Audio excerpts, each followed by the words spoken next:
Welcome back to science अड्डा बच्चों। अगर मैं तुम लोगों को बताऊं कि एग्जामिनर आपके डायग्राम को देखते ही स्टार्टिंग के 3 या 5 सेकंड में डिसाइड कर लेता है कि मार्क्स मिलेंगे या कटेंगे, तो किस तरीके से तुम्हें अपने डायग्राम्स में इतनी अच्छी पकड़ बनानी है, कौन सा डायग्राम करना है, कौन से छोड़ना है, अगर मैं एक वीडियो के अंदर बता दूं तो तुम्हारे बायोलॉजी में 33 मार्क्स तो केवल डायग्राम से ही पूरे हो जाएंगे। तो बिना देरी किए देखते हैं कि कौन से ऐसे मोस्ट इंपॉर्टेंट डायग्राम्स है तुम लोगों को बिल्कुल नहीं छोड़ने हैं। वैसे करना सब कुछ है, लेकिन ये वाले डायग्राम्स की एक्स्ट्रा प्रैक्टिस करनी है, बिकॉज इनसे पिछले कुछ सालों में डेफिनेटली क्वेश्चन ना सिर्फ डायग्राम बेस्ड आए बल्कि थ्योरी में भी काफी ज्यादा तुम लोगों को हेल्प मिलेगी। सबसे पहले हम लोग शुरू करते हैं चैप्टर 1 के साथ, जो monosporic development of embryo sac में प्रॉपर एक डायग्राम है विद लेबलिंग, उससे रिलेटेड केस बेस्ड क्वेश्चन आ सकता है, जैसे कि उसमें ploidy of nucleus and mark करके पूछ लेंगे कि ये क्या है और इसकी प्लॉइडी क्या है। तो वो वाले डायग्राम को डेफिनेटली आप लोगों को बढ़िया तरीके से रिवाइज करना है। फिर stages of a microspore maturing into a pollen grain, pollen grain का स्ट्रक्चर और किस तरीके से माइक्रोस्पोर से पोलन ग्रेन में डेवलप होता है, उसमें प्रॉपर लेबलिंग, जो एसिमेट्रिक स्पिंडल है, किस तरीके से वैक्यूल फॉर्मेशन होती है, हर स्टेप आप लोगों को बढ़िया तरीके से पता होना चाहिए। फिर एम्ब्रियोसेक फॉर्मेशन या एम्ब्रियोसेक में कहूं तो एम्ब्रियोसेक में जो डिटेल लेबलिंग है प्लस उसका फंक्शन है, आपको हर चीज पता होनी चाहिए along with the ploidy of the cell. यहां से 2 से 3 नंबर का कॉन्सेप्ट बेस्ड क्वेश्चन बनता है। फिर एक क्लिस्ट्रोगेमस फ्लावर, एक टाइम पे एक एग्जाम में एक क्वेश्चन ऐसे आया था कि पूरा का पूरा फ्लावर दिया था जिसमें क्लिस्ट्रोगेमस क्लाज्मोगेमस फ्लावर्स दोनों थे, आइडेंटिफाई करने के लिए आया था और उसका एडवांटेज डिसएडवांटेज आया था 2 से 3 नंबर के अंदर और केस बेस के अंदर। तो मेक श्योर करना इन डायग्राम को तुम बिल्कुल भी नहीं छोड़ो, करना सब कुछ है लेकिन इनकी प्रैक्टिस होनी चाहिए आपकी टॉप नॉच लेवल की। फिर करते हैं चैप्टर 2 ह्यूमन रिप्रोडक्शन। जब बात आती है ह्यूमन रिप्रोडक्शन की, इसमें सबसे ज्यादा डायग्राम है और हर एक डायग्राम इक्वल इंपॉर्टेंस रखता है, बट सबसे ज्यादा जो हर साल कुछ डायग्राम इंपॉर्टेंट आते हैं, चाहे वो थ्योरी पे हो या इनडायरेक्टली पूछा हो या डायरेक्ट डायग्राम बेस्ड उठ के आए, वो ये वाले चैप्टर से होते हैं। That is female reproductive system का या तो डायग्राम बनाने के लिए आता है या लेबलिंग के लिए आता है, ठीक है। फिर होता है diagrammatic representation of सेमनिफेरस tubule of male, जो सेमनिफेरस ट्यूब्यूल की सेक्शनल कटिंग है, डायग्रामेटिक रिप्रेजेंटेशन, उसकी लेबलिंग आ जाती है, प्लस प्लॉइडी लेवल और फंक्शंस पूछ लेते हैं। फिर आता है आपका diagrammatic representation of menstrual cycle, जो है उससे रिलेटेड जो है 4 या 5 नंबर में क्वेश्चन आता है, जिससे कि पूछ लेते हैं कि एक्स और वाई जो है वो क्या है, ठीक है, जो वो उनकी पीक्स होती है, उसका सोर्स ऑर्गन क्या है, ठीक है, उसका कहां पे क्या इंपैक्ट पड़ता है। 4 से 5 के सबसे ज्यादा क्वेश्चन अगर आते हैं ग्राफ बेस में तो इस वाले टॉपिक से आते हैं। उसके बाद ये भी बहुत रिपीटेड 5 में आता है चॉइस में, ovum surrounded by a few sperm. फिर उससे रिलेटेड फर्दर क्वेश्चन आ जाते हैं, कौन सा इवेंट है, कहां होता है, कौन से चेंजेस होते हैं जोना पैलिसडा में। तो मेक श्योर करना इस डायग्राम से रिलेटेड जितने क्वेश्चन तुम लोग कर सको उतना तुम्हारे मार्क्स और बढ़िया तुम लोग सिक्योर करोगे, ये चीज का ध्यान रखना। फिर एक डायग्राम है फीमेल रिप्रोडक्टिव सिस्टम का, जहां पे दिखाया है ट्रांसपोर्ट ऑफ ओवम कैसे होता है, फर्टिलाइजेशन कैसे होता है, मोरिला से ब्लास्टोसिस्ट तक का फॉर्मेशन प्लस उसकी इंप्लांटेशन तक उस डायग्राम में दिखाई है। उससे रिलेटेड स्टेजेस मार्क करने के लिए आ जाता है और फिर पूछ लेते हैं मोरिला और ब्लास्टुला या ब्लास्टोसिस्ट के बीच में क्या डिफरेंस है या कोई भी चीज उससे रिलेटेड। तो ये वाला डायग्राम बिल्कुल भी नहीं छोड़ना। और last but not the least, human foetus within the uterus, पिछले 2 बारी से 5 सेक्शन में पार्ट्स में आया है सेकंड में, जिसमें ये 2 नंबर का था। 4 लेबलिंग्स वो लोग पूछते हैं आधे आधे नंबर की, तो मेक श्योर करना इसकी भी बढ़िया प्रैक्टिस अभी से तुम लोग कर लो, ठीक है। फिर आता है आप लोगों का चैप्टर 3, इसमें बहुत ज्यादा डायग्राम ओरिएंटेड नहीं है, बट हाँ डेफिनेटली वैसेक्टोमी एंड ट्यूबेक्टोमी से रिलेटेड जो है क्वेश्चन पूछा जाता है, जो कि डायग्राम इंक्लूडेड होता है, ठीक है। फिर आपका चैप्टर 4 में पेडिग्री एनालिसिस जो होता है वो एक मेजर इंपॉर्टेंट रोल प्ले करता है। तो इसमें जो है पेडिग्री कैसे बनती है, ठीक है, और क्या इंपॉर्टेंस रखती है, कैसे उसका वो सब निकालना है, वो सब आपको डेफिनेटली देखना है, ठीक है। चैप्टर 5, एक chapter 2 that is human reproduction, दूसरा chapter 5 molecular basis of inheritance. ये 2 ऐसे चैप्टर्स हैं जिसमें से आई थिंक बहुत ज्यादा डायग्राम बेस्ड क्वेश्चन और कॉन्सेप्चुअल बेस्ड क्वेश्चंस आते हैं। ये तुम्हारा सब कुछ डिसाइड करता है कि तुम लोग मार्क्स लेके जाओगे या छोड़ने वाले हो। तो मेक श्योर करना ये डायग्राम अगर तुम छोड़ रहे हो मतलब तुम अपने सारे मार्क्स बेटा लेना ही नहीं चाहते हो, कोई जुनून ही नहीं है उस चीज का। तो मेक श्योर करना इनमें से तो जो मैं बोल रही हूँ बिल्कुल किसी कीमत में आप लोगों को नहीं छोड़ना है। जैसे कि पॉलीन्यूक्लियोटाइड चेन, ठीक है, इसमें क्या है, डीएनए का जो स्ट्रक्चर है उसमें कौन सा जो डॉटेड करके आ जाएगा कि भैया ये वाली जो बॉन्डिंग है ये कौन सी है, किसको किस में अटैचमेंट में हेल्प करती है, वो बहुत अच्छे से करना है। न्यूक्लियोसोम का स्ट्रक्चर प्लस उससे रिलेटेड क्वेश्चन आ सकते हैं या लेबलिंग के लिए आ सकता है, ठीक है। फिर सेंट्रल डॉगमा, सेंट्रल डॉगमा से 1 या 2 नंबर में क्वेश्चन आते हैं, घुमा फिरा के भी आते हैं और डायरेक्ट भी आते हैं। उसमें जहां पे रेप्लिकेशन ट्रांसक्रिप्शन ट्रांसलेशन लिखा है उसकी जगह ABC कर देते हैं और फिर उससे रिलेटेड ट्विस्टेड क्वेश्चंस पूछते हैं। तो तुम्हें बच्चों को ये इजी लगता है, स्टिल वो गलत करके आ जाता है। तो मेक श्योर करना इससे रिलेटेड टिपिकल क्वेश्चंस को प्रैक्टिस करो। रेप्लिकेटिंग फॉक, रेप्लिकेशन फॉक से मेजरली तुम्हें पता होना चाहिए कि किस डायरेक्शन में जो है आपका continuous synthesis, discontinuous synthesis, leading fork, leading strand, lagging strand बनता है, बिकॉज आपको लेबलिंग में आ रहा होता है, उससे रिलेटेड फॉलोइंग क्वेश्चंस होते हैं। या फिर क्या होता है, 1 मार्क एमसीक्यू में आपको 3-4 ऑप्शन दे देते हैं, पूछ लेते हैं कौन सा करेक्ट रेप्लिकेटिंग फॉक है, तो इसमें कॉन्सेप्चुअल नॉलेज आप लोगों की लगती है। फिर process of transcription in prokaryotes and eukaryotes. अब तुम्हें लगेगा ये थ्योरेटिकल टॉपिक है, बट थ्योरी में तो आता ही है, उससे तो तुम्हें डायग्राम से मार्क्स मिलेंगे ही मिलेंगे।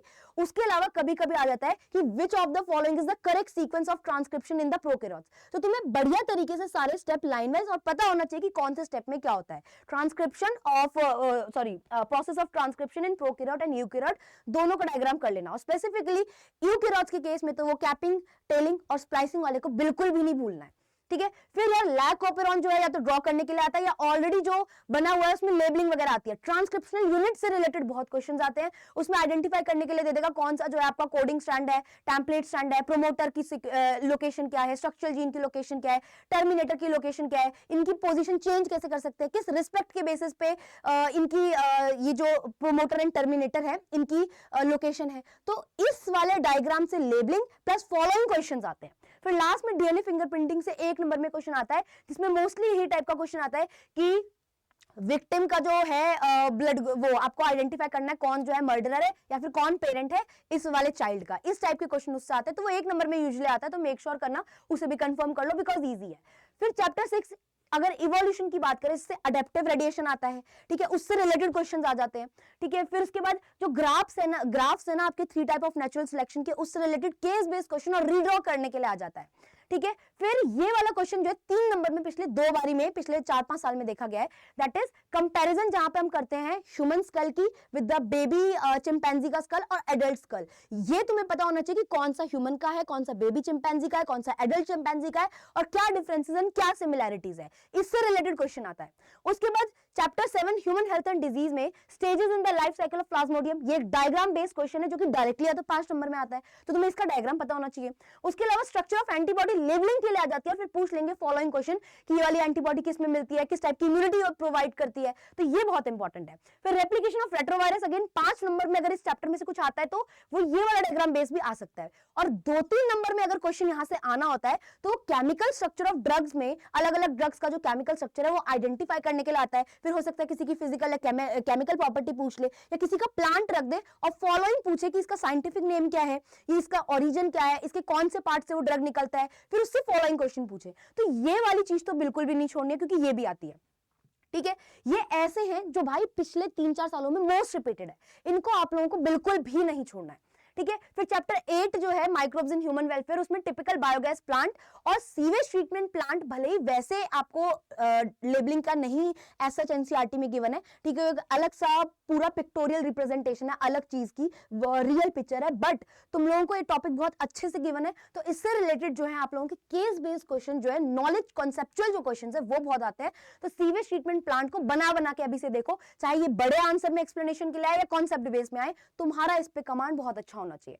फिर चैप्टर 9, यहाँ पे एक्शन ऑफ रिस्ट्रिक्शन एंडोन्यूक्लियस से किस तरीके से ईकोर 1 काम करता है, रिस्ट्रिक्शन एंडोन्यूक्लियस की वर्किंग कैसे है, ये डेफिनेटली करना है बिकॉज इससे रिलेटेड एंजाइम एक्स वाई क्या है, कैसी उसकी फंक्शनिंग है, कौन से बॉन्ड से वो फॉर्म कर रहा होता है, ठीक है, कौन सा कॉमन ऑर्गेनिज्म है जो कि यूज होता है, ये सारी चीजें आती है। तो तुम्हें लेबलिंग बहुत अच्छे से आनी चाहिए और वर्किंग पता होनी चाहिए, ठीक है। फिर diagrammatic representation of rDNA technology, वहां पे दिखाया है ट्रांसफॉर्मेशन होता हुआ, ठीक है, डीएनए लाइगेज से जोड़ता हुआ, ये सारी चीजें जो है उस डायग्राम में तुम्हें नोटिस करनी है, कौन कौन से एंजाइम यूज हुए हैं। इन दोनों में बच्चे कंफ्यूज होते हैं, उन्हें लगता है दोनों सेम चीज है, लेकिन इन दोनों के ही डायग्राम को तुम्हें एनसीईआरटी खोल करके बढ़िया तरीके से करना है ताकि वो गलती तुम ना करो जो बाकी बच्चे करते हैं और मार्क्स खो के आ जाते हैं, ठीक है। फिर जेल इलेक्ट्रोफोरेसिस से कॉन्सेप्ट बेस्ड क्वेश्चन आते हैं, पीबीआर 322 तो बेसिस है कोई भी कॉन्सेप्चुअल क्वेश्चन का, तो इससे रिलेटेड आपको करना है। और स्पूलिंग का यार हो सकता है डायग्राम आ जाए तो वो तुम्हें पता होना चाहिए स्टेप क्या है, किसके बाद आता है, ये सब।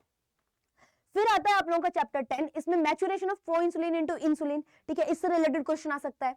फिर एज पिरामिड तो one of the most important topic है इस वाले का, और ये पिरामिड है बनाने के लिए भी आ सकता है, आइडेंटिफाई करने के लिए भी आ सकता है, और फॉलोइंग क्वेश्चंस आएंगे उसके बाद कि इस टाइप का जो इसके कोई एक्सेप्शन है तो किसमें है, क्यों है, ये सारी चीजें।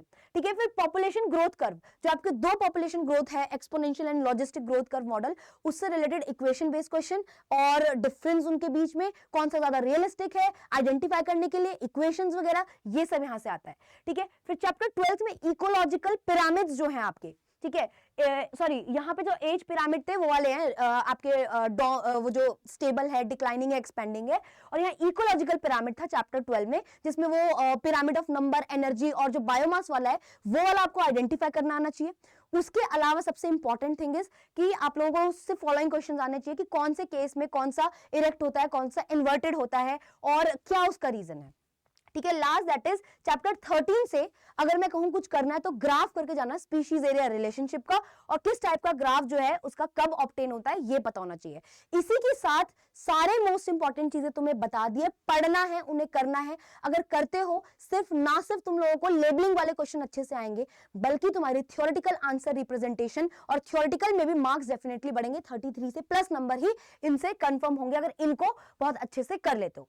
उसके अलावा विजेता बेटा, विजेता आपका जो स्पेशल पास है, आप लोगों को पता है बहुत लिमिटेड बच्चों के लिए है ये, सो बहुत कम टाइम है, स्टार्टिंग के 50 बच्चों को ही ये वाले फीचर्स मिलेंगे, दैट इज व्हाट्सएप पे पर्सनल असिस्टेंट गाइडेंस। ठीक है, किस तरीके से तुम लोग आंसर गलत लिख रहे हो उस पे आपका कमेंट या आंसर कि भाई कैसे तुम लोगों को सही करना है। उसके अलावा लाइव जूम क्लासेस जो कि बहुत ज्यादा इंपॉर्टेंट होती है आपके एग्जाम से पहले।